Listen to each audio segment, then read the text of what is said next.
Jargon.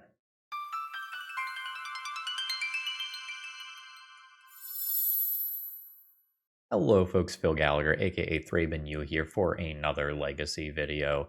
And today I was going to record with a stock red prison deck list, and then I decided, the viewers deserve a little bit of spice as a treat. And Stingerback Terror is a card that I personally am not excited about. I don't think this card is good. However, some other people have raised an eyebrow and said, but what if it was good? So, following my theory of shut up and just test the card, I'm going to test the card. So, what is there to like here? This is a potential 7/7 flying trampling creature. And something that Moon Stompy style deck lists often struggle with is blocking flyers.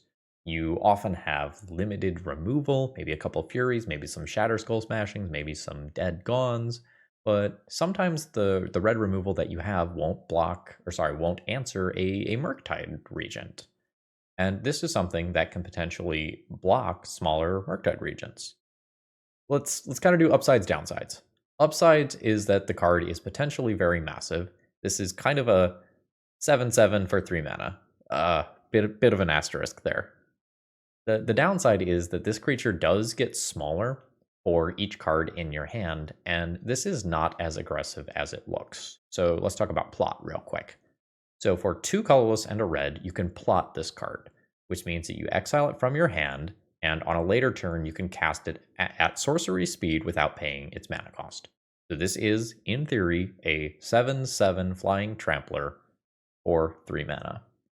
But it's not like it comes in with haste or anything like that, so this is going to be a little bit slower than what we might be used to from red threats, which is one of the primary reasons that I don't think it's going to be good, but let's see. So we are going to be taking Cavist's deck list. I did a tutoring session with them recently that went very well. I'm going to sub out 2 unlicensed hearses for these 2 Stingerback Terrors to just like try them out and see how they feel. I think unlicensed hearse is something I like a lot in a narrow metagame. Like if you know people are just going to be, on grief left and right, this card can be good, but it tends to be awkward in multiples and a little bit slow. I think trying this out in a slot is pretty reasonable, and this isn't really going to impact the core gameplay all that much. Also, having one more body that is large that I can throw with Broadside is not nothing. I'm playing their sideboard as well, with the exception of the 2 unlicensed hearses that I moved out of the main deck are going to go here in place of 2 Pyroblasts that were otherwise there. So let's see if this new card from OTJ is correct. Let's see if it's terrible. Let's see if it's somewhere in between. And should you find that you need them, check out toamagic.com and use promo code ThrabenU when you do to save 5% on your order. And many of you might have seen those new Modern Horizons spoilers. Just saying, you want powerful cards? TOA Magic is a great place to shop. Let's battle. Hey, Phil from the future here. If you want to see Stingerback Terror in action, I recommend round 4, which is a Stingerback Terror mirror match. Actually, though. Okay. I don't really love this hand. It's basically a Chalice of the Void wins the game, where I kind of do nothing. And it's awkward to Chalice on this and then immediately lose it to play Blood Moon. I think I'm just going to try to find something more stable. And this is that. It's probably turn 1 Fable and go from there. Maybe putting this back in the deck. My opponent often does like Grixis type stuff. I'm not going to say with any degree of confidence that I actually think they are on that. They've got range, but I would expect slow blue deck. Unfortunately, we really did need that Fable to resolve for my hand to do much here, so we're definitely in Heart of the Cards mode. Awkward. I think I'm just going to accept the awkwardness and move on. Alright, looks like my opponent's just playing a land drop and passing. Oh, this one's rough. I knew from the get-go if the Fable didn't resolve, we were going to be in trouble. At this point, I am largely hoping to figure out what my opponent is doing in game 1 and then win games 2 and 3. Just straight blue-black. Anime waifu Narset resolves. Finds a Shoulder's Edict, which will be good against his Fury that I'm hoping to use to get rid of Narset. It does not feel like I'm in a hurry to do this. I think trying to... This costs 4 life. I think trying to keep my opponent off of that second Narset card is too good. It's already card advantage. And then I can try to use this Blood Moon to maybe take my opponent off a color. I also don't know that they are not Grixis, which is kind of what I would have pegged them on in the first place. They did not use the Shouldered's Edict that they already showed me. So this is a little weird. I need to float mana here in order to play both of these cards this turn. I think I am into Blood Moon first, which my opponent probably just lets resolve, honestly. Sure, that's fine. So if I play Goblin Rabblemaster, it is just immediately played into Shouldered's Edict. I think I'm just doing it anyway. It's very hard for me to multi-spell after I take myself off of these soul lands, and my opponent's deck is likely to just be a giant pile of removal anyway, so I think we just have to power through. The main thing that I've done by resolving the Blood Moon is not impact my opponent's colors, but it is impacting their ability to fetch after playing a cantrip. So now we are on Bad Beatdown dot plan. Opponent has 3 cards. They don't have a source of card advantage other than Cling to Dust, which is what they're doing right now. Is this 5? Yeah, so they're going to have trouble getting another card out of that.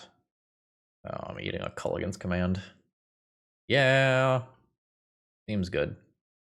Again, I can't overstate enough how important the Fable of the Mirrorbreaker was after my initial mulligan. It was not correct to go to 5. It was correct to just try to jam Fable and hope that it worked out. It just didn't this time. Chalice, though. Chalice is actively good. It feels to me like this is a Chalice on 2 matchup. Snapcaster Mage is something that my opponent tends to build their deck around. And we're expecting creatures like Orcish Bowmaster to be here as well. This will also shut off any random edicts, things of that nature. If I don't do it on 1, it means that my opponent can get another card out of Cling to Dust at some point. But I think stopping Snapcaster Culligan's Command is way more important than stopping the Cling to Dust.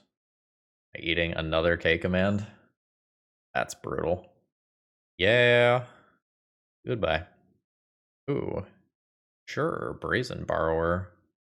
I think I'm now dead. My Ancient Tombs damage me again. I'm taking 2 this turn. I'm taking 5 next turn. These count for too much damage. I'll take my draw step in case it's something incredibly good. Take 4 to cast that, go to 3, die in the air. GG. Not happening here. So I probably like Unlicensed Hearse against my opponent's Snapcaster Mage deck, despite the fact that Culligan's Command is a real card. My opponent is prioritizing fetching basics and knows that I'm a Blood Moon deck. The impact of that is going to go down. And I can consider becoming... Maybe I can't consider becoming more threat dense. I don't have any extra threats. So I can do something simple like Dead Gone to get small creatures out of the way. The issue is that they just come back. So I might just play Fiery Confluence to fill my last 2 slots from these Blood Moons. It can just go to the face for 6 damage, or otherwise sweep small creatures out of play. I don't think I am going to go Fairy Deep or Torpor Orb Deep or anything here. And I'll keep Magus of the Moon because it has 2 points of power. My hand, frankly, does not have enough mana. That's an auto mulligan. This is the same hand as last time, where I'm all in on a Fable instantly, except my mana is worse. I would rather play a 5-card hand than keep this. Oh boy. 1, 2, 3, red card to go under it, then this, Ray. Or ignore Chrome Mox and keep a hand that is slow, but just has mana and spells. It's a keep at this point. I'm never keeping 2 Chrome Mox, and I just don't think I'm winning after double mulliganing. I think I'm going to put back the second Chrome box. I'm not sure if that's right. I am not doing the upper echelon of plays that my deck is capable of doing here. Looks like just a land drop from my opponent. We'll take that. That's the sort of thing that I need here. So we're hoping no counterspell, like a Hydroblast that just cleanly trades 1-for-1 with this would be an absolute disaster. All right, at least we got a 2-for-1 there. Like we'll take that. Just another land drop and pass for my opponent. Chalice. I'm definitely doing that before Broadside. The question is 1 or 2. I think it's 2. I just don't want to ever give my opponent that end game Snapcaster Mage nonsense. Also potentially stops Bowmasters from just getting in the way of my stuff. Problem is my artifacts aren't like the most reliable against Culligan's command. Don't mind that. Let's just start trying to get aggressive. I imagine that some portion of the time this just eats a 1-mana removal spell like a Lightning Bolt. That is fine. I'm going to hold Shatterskull Smashing in my hand rather than play it. Unless I draw Fury, I don't need the 5th mana. And I would like to have something to loot away or to discard to a Culligan's command. Factual, Jace the Mind Sculptor. So I can kill that with Broadside Attack, Fling Chalice. Also kill that with the Fury. It is sort of humorous that I take 3 more points of damage for this. Ow. So 11. Down to 9. For Fury. This is a devastating force of will. Ooh, got lucky. We take those. 5th land drop. 2 mana? Question mark, question mark, question mark? Yeah. Excuse me? Sir? Okay. Obviously good. Ooh, I almost caught myself here there. We're gonna broadside and swing in. My hearse doesn't do anything right now. Send it. I don't really know that Nimble Obstructionist is worth playing, but like that's a really cool use case. That's scary. My Chalice got in the way of my own hearse here, although it would not have prevented this from coming in anyway. I did not board in Dead Gone, based on what I had seen previously. I am not going to deal 15 in 1 turn, so I am dead. GG's. Today's video is sponsored by TopDeck.gg. They're an awesome company that runs an awesome tournament series. If you would like to play for prizes such as Time Twister, check out the Top Deck Championship Series. It's run using their patented Command Tower software, which is awesome for EDH events, although you can use it for anything. Your players can scan QR codes and then get real-time standings and seamless pairings for their event. If you're looking to step up your local tournament game, check them out. All right. Honestly, this hand looks great. I'm perfectly happy to keep it. I think I'm just junking the Fury. Yeah, I think I am interested in junking that and just planning on working towards Reflection of Kiki Jiki copying Broadside as my primary plan. Mirror? Potential mirror means that I don't think I like Blood Moon. I'm going to loot that away. I think I will loot away the City of Traders as well. Rabble this turn seems fine. I can broadside later. Take our Goblin, crash in for 3, make a treasure. And then next turn I can like broadside throw a treasure, broadside throw a Goblin token if I need to. This is incredibly aggressive. We're hoping that we are playing against another Moon Stompy deck and not a Goblin's deck. A Goblin's deck is more likely to be able to win off of this position with a Namesticker Goblin. Just chilling. Suspicious. Makes me slightly nervous. That feels like my opponent is just going to die. I haven't mapped it out yet, but this looks like death. Yeah, okay. So we've got Ancient Tomb, red card from our opponent. That's not a lot of information, but that's enough information to collect that Chalice, Trinisphere, and Blood Moon are all going to be bad. So we want to fill as many slots as we can, hopefully all of those slots with cards that are just acceptable, even if they're not great. So Dead Gones are probably good. Pyrokinesis is going to actively be good. Fiery Confluence is good enough. Unlicensed Hearse is good enough. And then Torpor Orb is weird. It's like very good if my opponent is goblins, and pretty mediocre if they're just a stompy deck like I am. Magus of the Moon has points of power and toughness. I think I'm going to not play the extra unlicensed Hearse and play a Torpor Orb to fill slots here. You can make an argument that Blood Moon is red and pitches to Fury and goes under Chrome Mox and might be better than some of these things that I just brought in. This is a Noperino from me. We just don't have any consistent mana here. This is fine. I think I'm going to get rid of the Spirit Guide. I'm already... ooh. Actually, red-white initiative? I am just going to Den of the Bugbear on 1 and hold up Dead Gone. I guess only the dead side.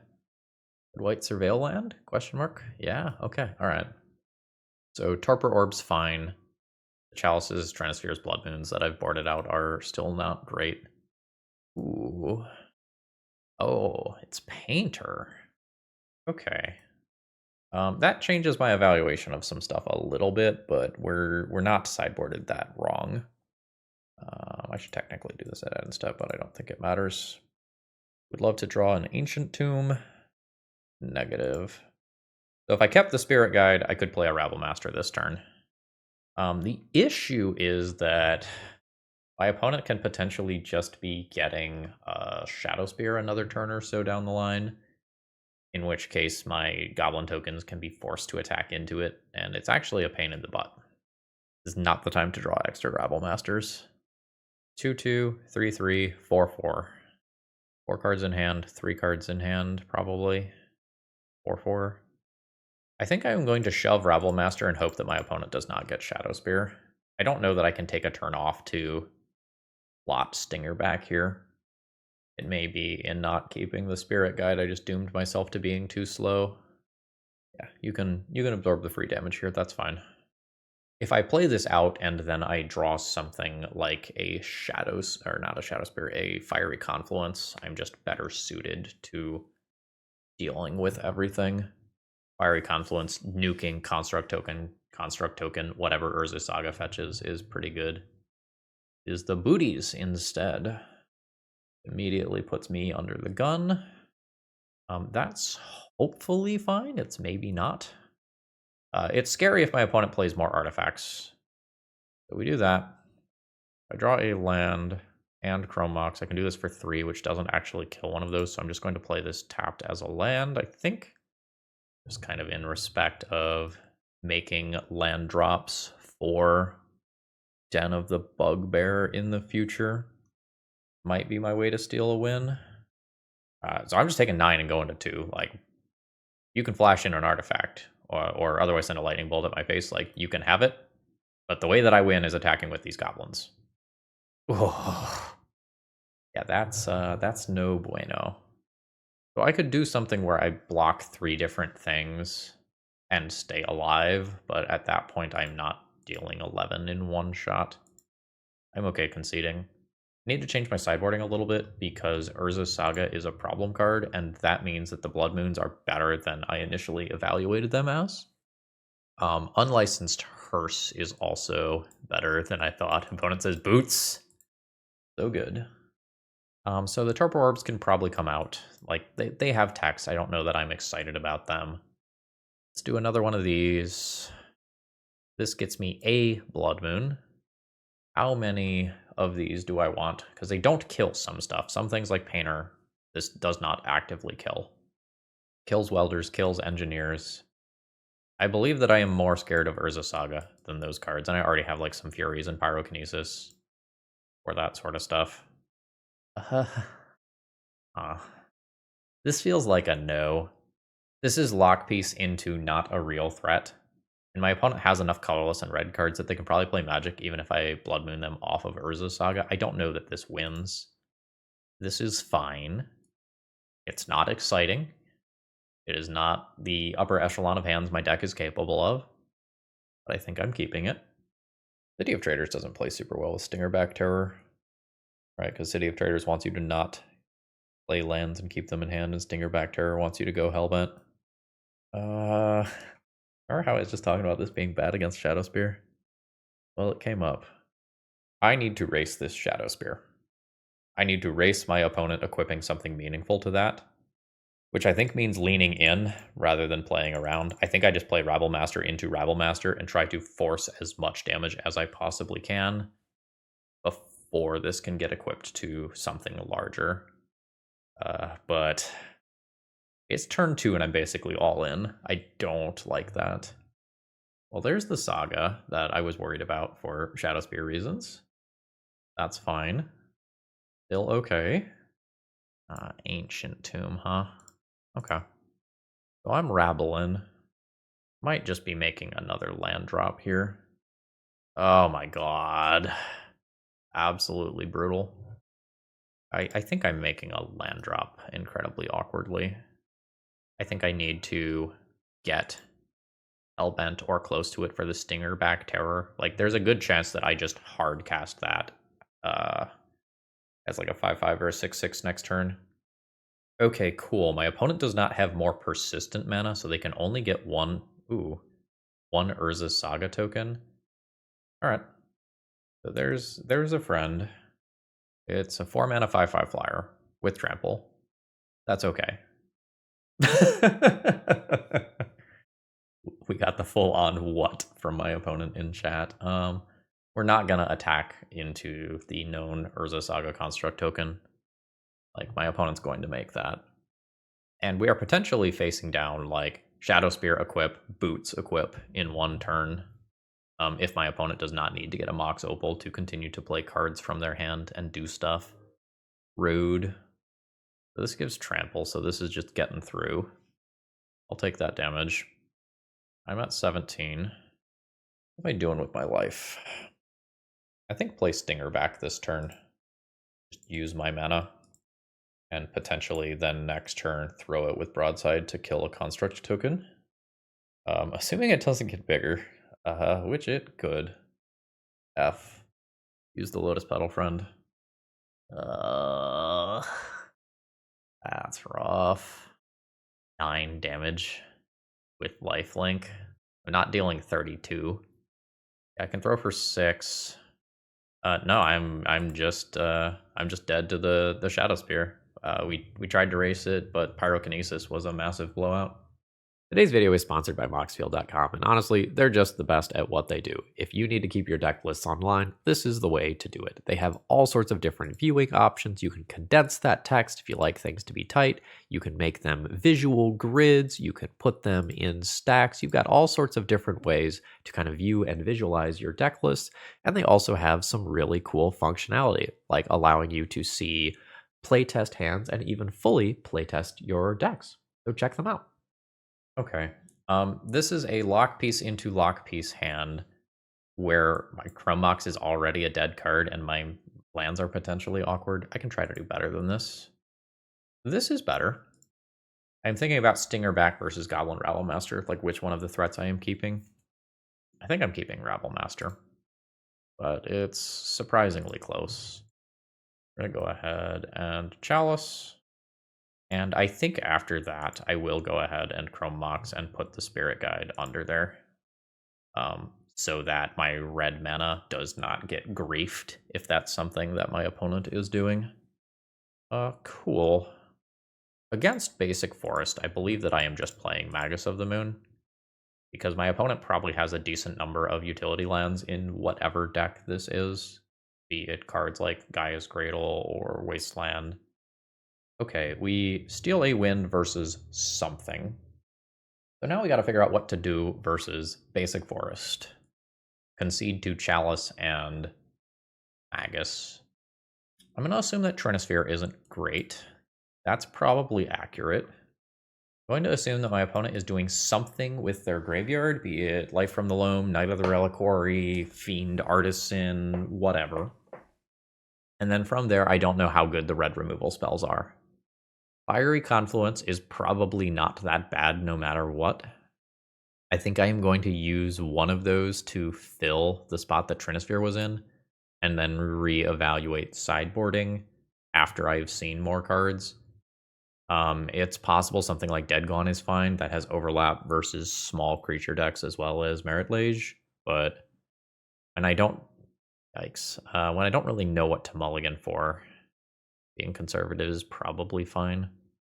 This is turn 2 Unlicensed Hearse, maybe turn 3 other relevant card. I don't know how good that is. So I'm essentially weighing this versus a 5-card hand that may be Ancient Tomb and plays something earlier. I think I am just going to keep this and throw back one of these 2 cards. I think I will throw back the second Hearse. I'm not 100% sure. I really don't know what my opponent is doing yet. Let's get a tapped land out of the way. No end of turn Surveil. And we've got more Misties. What are we doing? Okay. We're playing dudes and stuff. I think I am interested in jamming Fable this turn to have the ability to sculpt this hand a little bit more. We get like some Bant mid-range deck? Are we a True Name Nemesis deck? What are we ramping to with this? Teferis? Sure. Yeah, maybe it's Bant. Be like Teferi in the One Ring. Bant confirmed. Inskin Boo. Yeah, no, that's definitely scary. I'm at 16 from that. What's the plan? This -2 mode here is kind of rough with the tools that I have access to at this time. I'm going to play this as a land. I guess I'm going to play Rabblemaster. It just kind of feels like I'm too far behind already. And then anything like a Force of Will just is back-breaking. Like I can set its loyalty at 3, but if my opponent doesn't have anything else, they just huck this here, and then I am quite far behind. They can attack first as well. Yeah, you got it. That is exactly what's happening. That just draws my opponent 4 cards. And at this point, with my opponent basically at full life while I am behind on board, I don't realistically expect to win anymore. So this is going to be some sort of like Mana Dork ramp deck. I've seen enough that I can sideboard properly from here. My Blood Moons are going to be significantly less good. My opponent's going to be playing a lot of basics. My Chalice and Trinisphere, like my lock pieces aren't particularly good. I'm probably looking to overwhelm my opponent just with a high threat density and the ability to remove their Mana Dorks to keep them from casting their more expensive spells. I'm not necessarily super excited about some of this stuff. It feels like I am really having to work for my wins today. This is turn 1 Rabblemaster with no real follow-up afterwards. That's not good enough. Well, this hand's a keep. There's some awkwardness here. I think I am getting rid of the Hearse and trying to win a free game. It's actually awkward if the Blood Moon resolves because I don't immediately play a follow-up threat. But like this card has the highest impact on turn 1, and if I'm going to steal a game, it is by just Blood Mooning my opponent and just winning, or otherwise keeping them from casting their spells. Okay, I don't really have much agency here. I'm just shoving the creatures. Good enough to get a response from my opponent, hoping not to just see untapped white mana chilling for me. Was it Hydroblast instead? Yeah, that's okay. Like that's a premium card that I just got out of my opponent's hand. But I'm now out of gas, and this is not the sort of stuff that I want to be drawing right now. It's not like the Trinispheres and Chalices that I took out for these cards would be particularly good either. Just throwing that out there. Oh, well, that's spicy. I mean, I am in a low agency game. You know, I'm gonna play my card and try to attack with it, but this is an onboard way to deal with this. It costs some mana, but so it goes. See if my opponent just cracks this immediately. It is an Uro. I can technically, like, gaunt that back to my opponent's hand. It just doesn't feel good. Den of the Bugbear is perfectly fine. It's sort of unfortunate that it enters the battlefield tapped here. I'm not pressuring my opponent's life total quickly enough. I don't have anything to throw with Broadside. Life's bad. So in this turn cycle, my opponent probably cracks the deed. So in case you're not familiar with the wording, this is destroy each artifact, creature, and enchantment with mana value X or less. So I can't really animate my Den of the Bugbear here. We'll just send this in. Opponent's at 14. Cast. Fix at your face. And this looks a lot less good with the Uro just chilling there in my opponent's graveyard. Like, they're at 8, but that's realistically 11 or so. Okay, they don't even have to use the deed. Absolutely brutal. The Scrubland does not contribute towards the Uro count. That's the good news here. I can try to get the deed out of play by activating this. It's so much life to do that. Maybe that doesn't matter. I'm gonna do it. I just don't feel happy about it. Stop it. Non-land! That was a whoopsie from my opponent. Yeah, so they end up... Alright, Den of the Bugbear, you did excellent work, bud. You know, go to the bench. Hang out. Have a good time. I am happy with that exchange. Yeah, manlands are so rarely played in Legacy that interaction maybe hasn't come up for my opponent before. Stop. I have a family. I can at least get some damage in with this technically. Every individual point of damage matters right now. I'll take my 1. More importantly, this does eat up 3 of my opponent's mana. And any mana that is spent on this is mana that is not spent on this. Sure. One of the actual first cantrips that my opponent has played. Boarded out their cantrips for Infinity Pernicious Deeds. Simian Spirit Guide's a dude. We'll take it. I imagine that my opponent just cracks deed for 3 here. Yep, okay. So I have a limited number of times that I can tap Ancient Tombs from here. Blue, blue, green, green. Uro's coming to play. Bouncing it's not the best with 9, soon to be 10 cards in graveyard. I think I am not going to use a mana on Simian Spirit Guide here, or an Ancient Tomb activation on that. I would in fact love to draw a Fable of the Mirrorbreaker and loot it away. So with its trigger on the stack, I'm going to Gaunt it, which is like not great. My opponent can replay it, gain some more life, get further out of burn / easy aggro range. Something, my Blood Moons. My opponent goes up to 9, doesn't have another land drop. That means that there's just gas located in their hand. City is not what I am looking for. I guess I will play out the Spirit Guide now that it does not cost me life. I am 1 Uro connection away from death. And my opponent gets so much extra life. Also, my opponent's hand is just full of gas. Like, they have probably 5 live cards right now. Fury is a castable Magic the Gathering card. I think that's about all that I could say about it here. Opponent's at 10. It is probably worth my 2 life to cast this. I kind of expect that this will just eat a Hydroblast or equivalent. It's in play at least. But it could be Hydroblasted, end of turn, Swords to Plowshares, whatever. Yeah. So after I bounce this Uro the next time, my opponent will have to work to refill the yard, but they have so many cards, I don't expect that will be a problem. I'm not technically dead to 1 Uro trigger. Well, this at least baits out a counterspell so that I can resolve this potentially and actually not die immediately to Uro. Yeah. I don't know how my opponent fit that many basics into a deck with a mana base that looks like this that is supporting Leyline Binding. Rough. Okay. I'll pass priority, my opponent will Swords, and then I will Gone Uro to hand in response. Get out of the way. Cool. But this not being a permanent answer is a disaster.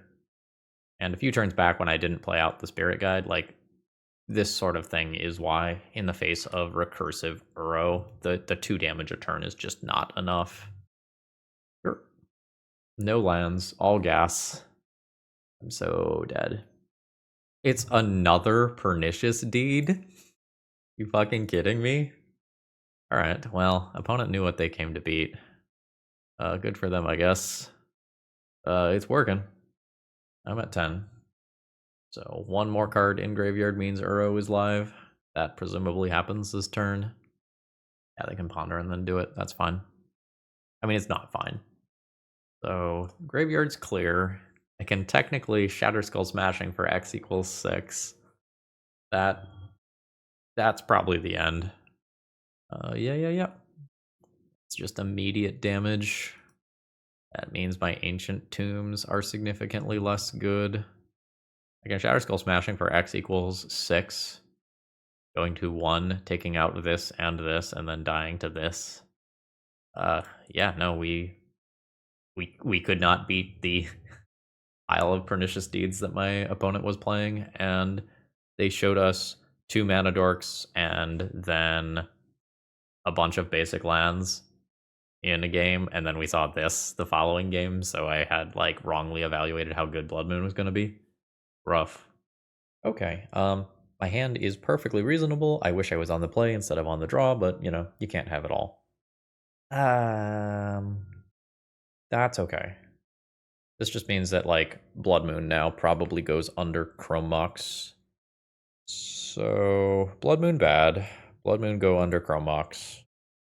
I think there's a world where I end up multi-spelling a couple turns down the line. I think I'm going to do this over Fable and just try to play Rabblemaster into Rabblemaster and just kill my opponent. Their unlicensed Hearse is unlikely to have a large impact on this game unless the game goes incredibly long. Neither one of us is probably going to put very many cards into the graveyard, basically ever. Ooh, my opponent is also testing Stingerback Terror. Ask them how it's been. Ooh, no land drop from my opponent. I think I'm going to continue to try and stay aggressive with Rabblemaster here. I would like to close this game while my opponent does not have mana. Yeah, you can totally eat things out of the graveyard. Send it. 16. Alright, my opponent has drawn a land. I'm not really sure their hand was a keep if it was just like Ancient Tomb, Unlicensed Hearse. We're also on the play. Oh no, friend. Oh no. London Mulligan's so good. Down to the Bugbear is a really awkward draw. I'm going to loot that away. Make a friend. Attack with friends. Friends get bigger. Hit in for 6. And this is what I was talking about a couple turns ago, where I expected to need to double spell in 1 turn on 6 mana. And I think playing double Fable here and just really increasing the number of bodies that I have access to is better than tapped Den of the Bugbear and attack with that the following turn. So my opponent was on the play and kept a 7-card hand that did not have a red mana source. I didn't win that game. They lost that game. All right. So we're going to look to board out about 15 cards here, Blood Moons, Chalices, and Trinispheres to just fill with other stuff. We have this pile of removal that's actively good. And the last couple slots here are going to be weird. My opponent is playing Unlicensed Hearse, which, like, isn't good in this matchup. Like, we're not fueling the graveyard all that well. If I bring in Unlicensed Hearse, it is something that will mess with their unlicensed hearses, but that goes in both directions. It may be possible that keeping Blood Moon as a card that imprints under Chrome Mox and pitches to Fury is better than unlicensed Hearse here. I'm gonna say no, but I think it's pretty close. Opponent says they love Terror. I'll tell them that I'm on it as well. Opening hand doesn't really have a game plan. Okay, so this is Ancient Tomb, Spirit Guide, Cast Fable, Turn 2, land drop Broadside, loot something away. This is perfectly fine. City of Traders and Mountain are of similar power levels here. So opponent says they started testing it at FNM, and it was great versus Breakfast and Scaminator once you got the lock pieces down. All right, what are you working with, friend? All right, so they've got some Blood Moons in. Okay, they are plotting their Stingerback Terror so they can just cast it next turn. Cool. This was one of the things that I had in mind when I kept second Mountain. After their mulligans, this is, or rather, like after doing like playing stuff out, like going down cards for Chrome Mox, like this is better than it normally otherwise might be. I conceptually would love to loot into something like a Dead Gone to take that out of play once my opponent casts it. It's only a 3/3 right now. Ooh, they have pitched Magus of the Moon. They have both Blood Moons and Maguses in some number. Pitching Fury means that Stingerback grows, which is like definitely relevant. You just have another Stingerback. Magus of the Moon. That's a little annoying here. Stingerback is a 7/7. It's looking good on my opponent's side.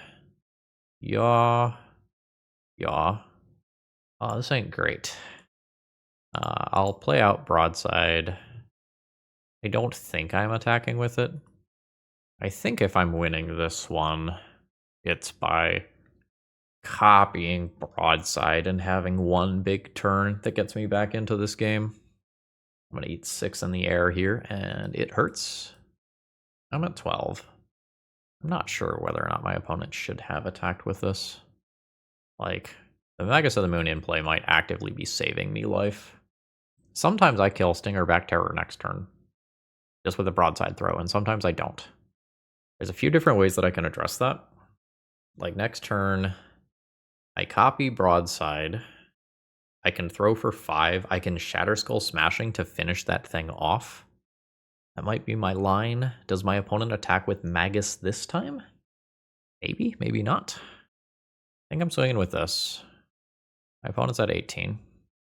I don't think I want to throw and kill Magus. I'm thinking about throwing Chrome Mox at their face. If this is theoretically a 7/7, 5+2 kills it. I guess I don't. I keep the Chrome Mox. I guess I also have to think about the mana that goes into Kiki Jiki. Fuck. Oh my god. Well, they're making Stingerback Terror look good. I don't know that I've super accomplished that this league. Can I draw my own? Fiery Confluence. That does not kill this. That does not kill them. I am dead. That did not line up well for me. I think I'm going to not do Hearse when I'm on the play. I think when I'm on the play, I want extra things to put under Chrome Mox and extra things to pitch to Fury. Hands a Keep, I'm not happy about it. 1, 2, 3, 4, 5. I think I actually put Pyrokinesis under Chrome Mox, as weird as that is, so that I can just immediately cast a Fury and keep the pressure up. All right, I'm just going to recount all of this. So 1, 2, 3, 4, 5. Yes. Yaw. Send in for 1 point of damage. All right, we got a Pyrokinesis pitching a Blood Moon there to take out my Rabblemaster. It's really awkward if my opponent passes the turn without making a threat of their own. Spirit Guide. Purse. Where's your lands, friend? Where's your lands? They mulligan this time, though. All right, so my opponent kept a 6 and does not have more lands, in which case I'm perfectly fine just playing this as a 3/3 double striker. My opponent forgot to eat a card end of turn. Probably doesn't matter, but you know, no follow-up card there. Oh my god, another Fury. Well, take 6. You're at 13. Yeah. I'll play another one. This is not the removal spell that I was hoping Fury would be, but, you know, forgot to eat with Hearse again. We take these. Fury pitching Brotherhood's End. Brotherhood's End is 3 damage, right? Yeah, so they don't have the mana, so they can't just cast that to cleanly 2-for-1 me. So they end up with a Fury that is not in play to my Fury that is still in play. It's a bad spot, you know. You gotta do what you gotta do. Okay, so now they're eating with Hearse. Down to the bed, Bugbear's slightly awkward, but it's perfectly fine. I don't need the City of Traders anymore. The issue here is that my opponent can't top deck like both a land and a 3-drop to play at the same time. My opponent is lamenting imprinting their Dead Gone, but maybe the issue was not mulliganing again. Like, what is the plan to win with this hand? Like, this is a hand that had a plan to not lose, but it had no plan to actually win itself. Yeah, so like we'll just activate the Den and crash on in for lethal here. Make a friend. Yeah, I think that was a really good match, though. I think it showed off the importance of mulligan decisions from my opponent's side. Game 1, they kept a 7 that did not have enough mana, and Game 3, they kept a hand that did not really have a way to win. It just had a way to answer stuff. And I got absolutely just devastated by the terror in the middle game. I just did not have much agency against that. But yeah, you know, your decisions matter. I don't think I like this hand. I can Chalice on 1, then I don't have a real follow-up play until turn 4. Don't think that's acceptable. Okay, so we Chalice on 1, we Trinisphere on 2, and I have Fury a little while after that. I think I'm going to keep and pitch the Shatter Skull Smashing, just assuming that it dealing me damage is kind of a no-go after an Ancient Tomb start. I'm very nervous if my opponent plays an aggressive creature like a Stalactite Stalker or a Dragon's Rage Channeler on turn 1. Oh, give me a turn 1. Give me a turn 1, please. Okay. I'm going to lose... I lose Trinisphere here over Chalice, depending on what my opponent's hand looks like. I'm presumably playing against some sort of like Oops All Spells deck. That's usually what this land indicates. It could be a mono black deck of some kind. I've lost the Chalice. Okay. Got it. Well, better lucky than good. We take those. We absolutely take those. Whew. So it's looking like this is more going to be Black Saga Storm. Don't have a follow-up play for a couple turns now. The Urza Saga is rough for me if my opponent can make the construct tokens. They don't have Metalcraft right now. I could also just draw a Blood Moon effect and get rid of those. Got lucky again. So what is my Chalice going on? Just 0? I should pull up this deck. I'm not sure if it's 0 or 1. I don't know what the exact builds look like right now. I think I'm going to do 1. I want my value of X to be 1. Done. I think that's what I want. Some versions of this deck have played like Entomb for Echo. Some versions of them have played Spoils of the Vault. This can also shut off Dark Ritual. The Trinisphere already makes the artifact mana worse, so just hard shutting off an effect matters, I think.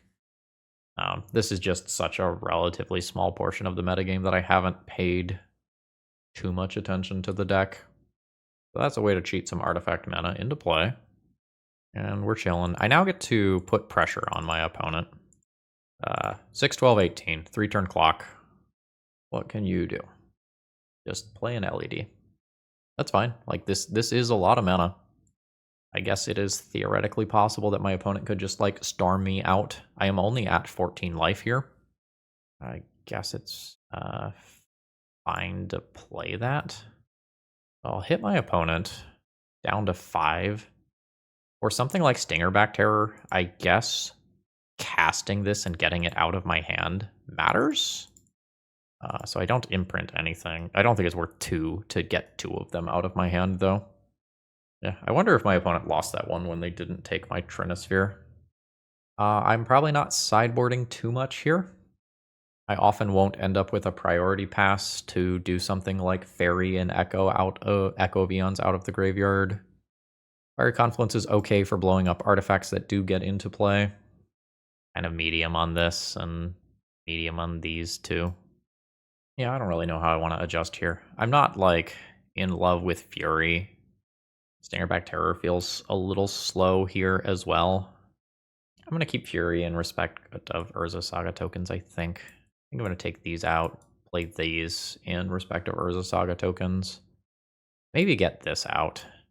I just don't want my threats to not be threats sometimes. I'll reevaluate the Graveyard Hate in another game if it looks like I am realistically going to have windows to do my thing. This hand's great. We're good versus Saga. We're good versus a discard spell. Like, I'm pretty redundant. My opponent has also kept their 7, so we'll see what's what. 2 Petal, 3 Artifacts, Dark Ritual, Beseeching, for Gaia's Will. They can then replay all of this mana and Beseech again. So they can Petal, Dark Writ, that's the 4 mana, and then they can sacrifice the LED for Beseech, so that just kills me. Being on the play is good. I will do that next game. Yeah, so there's the Beseech, and Tendrils kills me. I don't have anything weird like Mindbreak Trap in my sideboard. I guess in thinking about Beseech specifically, Fairy and Unlicensed Hearse become a little stronger. Let's respect that more. Do 3 Fairies, 1 Hearse. I'm not sure that I want to cut any other cards to play Hearse, though. At the end of the day, I do need to kill my opponent. Stingerback Terror is not good here. I could just play 1 Fiery Confluence, I guess. I'm on the play with a turn 1 Blood Moon. Blood Moon's okay. I don't know that this is good enough to just keep, though. This turn 1's a Blood Moon, but then does not turn to a threat afterwards. I think I have better, like, hands. This is not one of them. The issue with keeping a Blood Moon hand is that my opponent can just go, like, Lotus Petal, Dark Ritual, and Life's Bad. Okay, so I'm on 5 cards. This hand does a Chalice on 0, while keeping 2 of 3 mana sources necessary to make a follow-up play. I'm not happy about it. This is probably the point where I just have to keep something. It's never Broadside. Where do I want to go from there? It might be keep 3 lock pieces in case I lose 1 to Duress, rather than keep a threat. I'd really like to lock piece against this deck. Let's Chalice on 0, shut off the artifact mana, make that harder. Play a tapped land, top deck my way into some mana to play Trinisphere or Blood Moon, whichever seems better. Blood Moon's better against Urza Saga. Specifically, Trinisphere is better against most of the rest of the deck. Ooh, it is a Thoughtseize rather than a Duress. My opponent can take Simian Spirit Guide if they would like. It's pretty disastrous if I just top deck a Soul Land, and they do that, though. They are going for the Blood Moon. Well, it's not like I'm not going to cast it. Hopefully my opponent does not just immediately play Urza Saga. That will be very hard for me to catch up from, if they can just play Urza Saga into a new land drop the following turn. And now I'm kind of on no agency. It's sort of unfortunate that, like, turn 1 Blood Moon from the 7 would have been very good against this opener, but we can't know that. Oh, if there's not another land, I'm so good with what's currently happening. There is, though. Rough. I'll probably just lose to Urza Saga Beatdown then. So this is going to be 2/2 into 3/3 into 4/4. I wonder if my opponent has Lava Spur Boots. Probably not. Ooh, my opponent is floating mana rather than making another construct token. That's interesting. Mox Opal does have Metalcraft. A Wire might. That's very good. That can get rid of my Trinisphere, which I assume is the scarier card here. Alright, so my opponent is getting rid of my Trinisphere now. I'm unsure if that is correct, unless my opponent has an immediate follow-up play, which they do. Sure, that's fine. I lose Fiery Confluence, which was going to be my out to this. Ancient Tomb's okay. It lets me cast a spell. And this is something that can potentially wall this construct token a little bit later. Draw Magus of the Moon? Magus of the Moon specifically would be hot. It's a body to crew the hearse while also killing that Urza Saga. We'll start eating. Shatter Skull Smashing probably needs to be a land. But at this point, I think the damage is done and I just lose to the Urza Saga construct tokens. Oh, and there's something else. Sure. So I'm at 10. I get attacked for 6. I am down to 4. These don't die. Well, I guess I can... I guess Fire Confluence is still good. Sure. You may entomb. If they get an Echo, they can cast the Echo right now from Graveyard before I have priority to remove it with Unlicensed Hearse, which was kind of one of my conceptual problems with Unlicensed Hearse in the first place. And then the Bowmaster Pings are just going to kill me this turn, so I am dead. GG's. Not a great league. Okay, so how do we feel about Stingerback Terror? I felt like it looked bad when I drew it. I think I had it in play once or twice throughout the league. I think I drew it a fair number of times and ended up putting it back via mulligans, sideboarding it out, or otherwise just having other things to prioritize.